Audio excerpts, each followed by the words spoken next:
اچھے گمان، اچھے خیالات، خوبصورت تصورات، اللہ نے بڑی حسین دنیا بنائی ہے۔ اس زمانے میں بڑے خوبصورت رنگ بھرے ہیں کریم رب نے، اس کی قدرت کے جگہ جگہ کرشمے ہیں، اس نے بڑے خوبصورت انسان بنائے ہیں، بڑے پاکیزہ لوگ مرتب فرمائے۔ تو اللہ کی مخلوق میں سے حسن کو تلاش کرنا، اس کی کائنات میں سے خوبصورتیوں کو ڈھونڈنا، گمان بڑے اعلیٰ رکھنا، کیا خوبصورت جملے ہیں مسلم شریف میں۔ حضور فرماتے ہیں اچھا سوچنا بھی اچھی عبادت ہے، اچھا گمان بھی اچھی عبادت ہے۔ آپ کچھ نہ کریں، محض اچھا سوچیں، اچھا گمان کریں، اچھی رائے دیں، مثبت رویہ آپ یقین کریں، ڈھیر سارے لوگ بیٹھے ہوتے ہیں کسی جگہ، اور وہ کوئی کسی بادشاہ نے کہا کہ اس نے بہت بڑا جرم کیا ہے اور مجھے دھوکہ دیا ہے، تو اب بتاؤ اس کے ساتھ کیا کرنا ہے۔ تو ایک صاحب بولے، کہنے لگے بادشاہ سلامت، اس نے آپ کو دھوکہ دیا ہے، یعنی اتنی اس کی جرت ہو گئی۔ کچھ لوگ ہوتے ہیں نا شاہ سے زیادہ شاہ کے وفادار، اب یہ یہاں تک چلا گیا ہے، یہ اس کی جرت، یعنی آپ کو اس کا گلا کاٹا جائے اور اس کے ٹکڑے ٹکڑے کیے جائیں، یہ سزا ہونی چاہیے۔ تو جو ایک سالے بزرگ بیٹھے تھے انہوں نے بات سنی اور پھر گردن جھکا لی۔ تو بادشاہ نے دوسرے مشیر سے پوچھا کیا کرنا ہے؟ اس نے کہا حضرت ہم نے تو زمانہ دیکھا ہے، آپ کی تو دنیا قدر کرتی ہے، لیکن یہ سمجھا ہی کچھ نہیں، یعنی آپ ہی کے بارے میں اس نے یہ کر دیا، اس طرح کریں اسے جلا ڈالیں، ایسے آدمی کی تو راکھ بچنی چاہیے بس۔ تو بزرگ نے دیکھا تو وہ پھر سن کے بعد گردن جھکائی۔ تو اسی طرح کے مشورے ملے تو سب خاموش تھے۔ ان خاموشیوں میں ایک فقیر فاقہ مست بھی تھے، ایک درویش خدا مست بھی تھے۔ وہ شہرت سے بچنے والا پیچھے پیچھے رہتا ہے، اور میرا جی چاہتا ہے ساری غزلیں اس پیارے کے نام کریں۔ وہ پیچھے کونے میں ایاز بھی چھپے ہوئے ایک باریک دانوں کی تسبیح لیے اپنے اللہ کی یاد میں مصروف تھے۔ کہاں منشور ہم اور کہاں ہنگامے محبت کے، ایک حجرے میں رہتے ہیں خدا کو یاد کرتے ہیں۔ وہ پیچھے سے کونے میں آرام سے بیٹھے تھے۔ بادشاہ نے نظر جو اٹھائی، آواز جو گونجی، کہا یاز آپ بھی تو بتائیے نا کیا کرنا ہے اس کے ساتھ، اس نے ہماری نافرمانی کی ہے، ہمیں دھوکہ دینے کی کوشش کی ہے اور ہمارے اعتماد کو ٹھیس پہنچائیے، بتاؤ کیا کریں۔ تو فقیر کی جھکی ہوئی نظریں اٹھیں اور پھر ہاتھ باندھے کھڑا ہوا، کہنے لگا بادشاہ آپ کا اقبال بلند ہے، یہ بلند ہی رہے گا، عزتیں اللہ نے دی ہیں، اللہ ان میں دوام پیدا فرمائے گا۔ اس بیچارے سے غلطی ہو گئی، یہ بیچارہ بھول گیا تھا۔ انسان غلطیاں کرتے ہیں، ہم کئی بار غلطیاں کرتے ہیں، ہمارا رب ہمیں معاف کر دیتا ہے۔ چلیں آپ بڑے ہیں، بڑوں کو بڑے حوصلے ہی دکھانے پڑتے ہیں، اس فقیر کی مانے تو چلو معاف کر دیں، آپ درگزر فرمائیں، وہ اپنی غلطی پر شرمندہ ہے، آئندہ نہ کرنے کا عہد کرتا ہے، چلیں چھوڑ دیں، معاف کر دیں۔ بادشاہ اب وہ سب کی رائے کیا تھی، اور یہاں بالکل ایک عنوان ہی دوسرا آ گیا اور مضمون ہی بدل گیا اور بالکل مختلف بات ہو گئی، اور محفل جو تھی وہ رخ ہی دوسرا اختیار کر گئی۔ تو بادشاہ نے ان بزرگوں کی طرف دیکھا، کہا اگر آپ بچے ہیں آپ بتائیے کیا کرنا چاہیے۔ تو بزرگ کہنے لگے سب نے ٹھیک کہا ہے،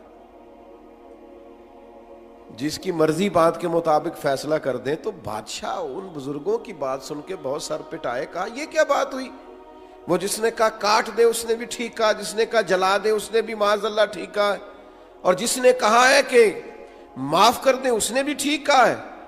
تو بادشاہ کہنے لگے ہر شخص اپنے ظرف کے مطابق بات کرتا ہے، ہر آدمی اپنے گمان کے مطابق بات کرتا ہے۔ یہ ایاز نے آپ کو کبھی بتایا نہیں، یہ سید زادہ ہے، اس نے جو بات کی ہے اپنے ظرف کے مطابق بات کی ہے۔ تیری نسل پاک میں ہے بچہ بچہ نور کا، تو ہے عین نور، تیرا سب گھرانہ نور کا۔ ان کے مزاج میں معاف کرنا ہے، ان کی طبیعت میں درگزر کرنا ہے، ان کو سکھایا ہی معاف کرنا گیا ہے۔ بادشاہ جس نے جو کہا اپنے گمان کے مطابق کہا، انہوں نے جو کہا اپنی سوچ کے مطابق کہا، فقیر سے پوچھو تو وہی کر دو جو ایاز نے کہا ہے۔ میرے بھائی، آپ کا گمان مضبوط ہونا، آپ کی سوچوں کا طاقتور ہونا، یہی تو آپ کو طاقتور کرتا ہے۔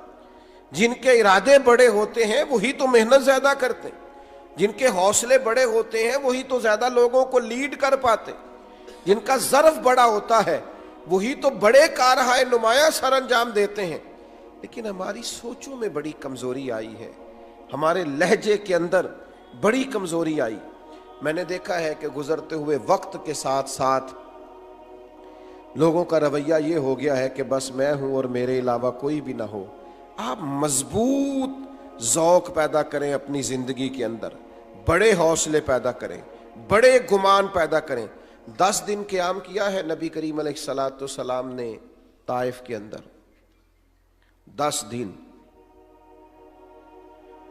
اگر آپ کی زیادہ توجہ ہو میری بات پر تو 10 دن حضور قیام فرما رہے اور ایک شخص نے بھی کلمہ نہیں پڑھا، بلکہ جو عربوں کا مزاج تھا نا، خوش آمدید کہنے کا اور مہمان نوازی کرنے کا اور مثبت رویہ پیش کرنے کا اور خدمت کرنے کا، وہ جو ان کے مزاج اور رواج تھا وہ بھی انہوں نے نہیں کیا کام۔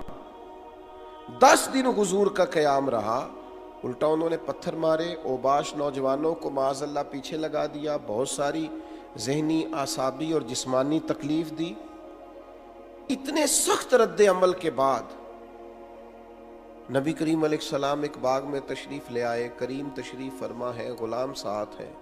غلام عرض گزار ہوئے، یا رسول اللہ صلی اللہ تعالی علیہ وسلم، جو روایتی اخلاق ہے عرب کا یہ تو اس سے بھی بہت آری نکلے، حضور اتنی تکلیف دی، آپ کرم نوازی فرمائیں، ہاتھ اٹھائیں، دعا کریں یہ برباد ہو جائیں، آپ بندہ نوازی فرمائیں، ان کے لیے دعائیں ضرر کریں، تباہ ہو جائیں یہ۔ حضور فرمانے لگے کر دو دعا، یا رسول اللہ کر دیجئے۔ تو محبوب نے ہاتھ اٹھائے، کہا اے اللہ انہیں ہدایت عطا فرما، یہ جانتے نہیں یہ کیا کر رہے ہیں، انہیں شعور نہیں یہ کیا۔ آپ چھوٹے بچے کے بارے میں کہتے ہیں نا، ابھی بچہ اسے تو پتہ ہی نہیں، اس کا شعور ہی نہیں، سوچ ہوتی ہے نا ایک کہ بھئی بچہ ہے، نادان ہے، اسے کیا خبر ہو۔ تو کریم اللہ کے حضور عرض کرتے، مالک انہیں شعور ہی نہیں ہے، انہیں پتہ ہی نہیں ہے یہ کیا کر رہے ہیں، تو انہیں ہدایت کا نور عطا فرما، تو ان کے حق میں فضل والا فیصلہ فرما۔ جب دعا ختم ہو گئی تو غلام عرض گزار ہوئے، یا رسول اللہ صلی اللہ تعالی علیہ وسلم، ایک شخص نے بھی کلمہ نہیں پڑھا اور ان کا رویہ ہمارے ساتھ انتہائی سخت اور ترش رہا، لیکن حضور آپ نے پھر بھی ان کے لیے دعا فرمائی اور ہدایت کی دعا کی، حالانکہ ایک بھی نہیں مانا۔ تو یہ سوچ ہے نا، یہ گمان ہے نا، یہ رائے ہے نا، یہ وہ رائے ہے جو ہماری سوچوں کو پاکیزگی دیتی ہے اور حجاز کی پاکیزگی دیتی ہے۔ حضور فرمانے لگے اگر انہوں نے نہیں مانا تو میں ان کی بربادی کی دعا کیوں کروں، اگر یہ نہیں مانتے تو مجھے امید ہے ان کی آنے والی نسلیں مان جائیں گی۔ ہم نے اگلی نسل سے اچھی امید وابستہ کر لی، اگلی نسل مسلمان ہو جائے گی، کلمہ پڑھ جائے گی، دین کے اندر آ جائے گی، لیکن تباہی اور بربادی کی دعا نہیں کرنی۔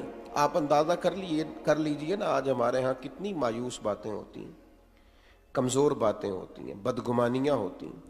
لوگوں کا خیال ہوتا ہے، وہ بعض دوست تو ایسی خبریں دیتے ہیں کہ ان کے پاس آپ 10 منٹ بیٹھے تو محسوس ہوتا ہے کہ آخری دن چل رہا ہے دنیا کا، وہ کل کچھ ہونے والا ہے۔